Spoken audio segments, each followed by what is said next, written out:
Kahit ako naniniwala dito sa komento ng isang netizen. Sabi niya, DDS na daw kasi itong si Guanzon. Kaya nasaniba na. Nasaniba na ng kulto ng iglesia ni Digong. Puro masasama ang mga lumalabas sa bibig.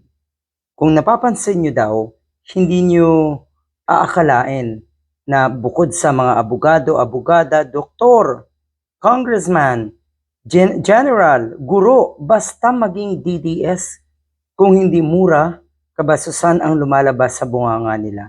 Yan daw kasi talaga ang tatak ng mga DDS. Abay kahit sino, o kahit dito sa amin, meron tayong kilalang ganyan. May mga ganyang klaseng tao. Ultimong doktor. Oh, balahura. 'Di ba? Kung manira ng kapwa, akala mo talaga walang makikitang kasiraan sa kanya. Ganyan. Basta naging or nasanib na sa tinatawag nga nila na iglesia ni Digong. Ang pinag-uusapan po natin dito, ang pinupunto natin dito, ay itong si Guanzon.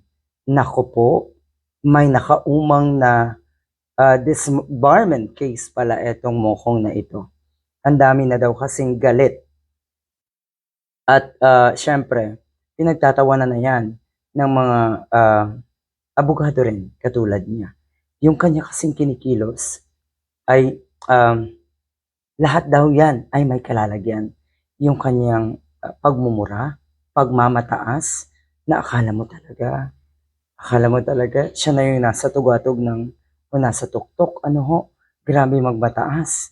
So eto po, binabalaan po siya ng isang abogado rin na maghinay-hinay dahil sa mga susunod nga na araw ay siguradong yung pag-uugali ni Guanzon ay may kalalagyan. Walang puwang sa propesyon ng pagkaabogasya ang mga katulad ni Guanzon.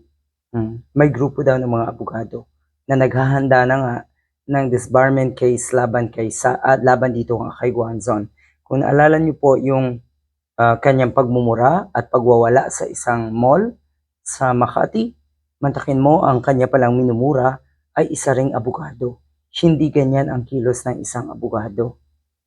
May sinumpaan sila na sa kanilang trabaho na dapat meron silang ipinapakitang ugali na naaayon sa isang abogado, sa isang propesyon na ganito. Yun nga, yung pagiging abogado. Pero si Guanzon, lahat ng ipinapakita niya sa publiko, lalo na sa kanyang social media platform, lahat po yun ay kabaliktaran. At may talagang sigurado may kaparusahan yan. At kung madisbar etong mokong na ito, talagang kahiya-hiya ka, Guanzon.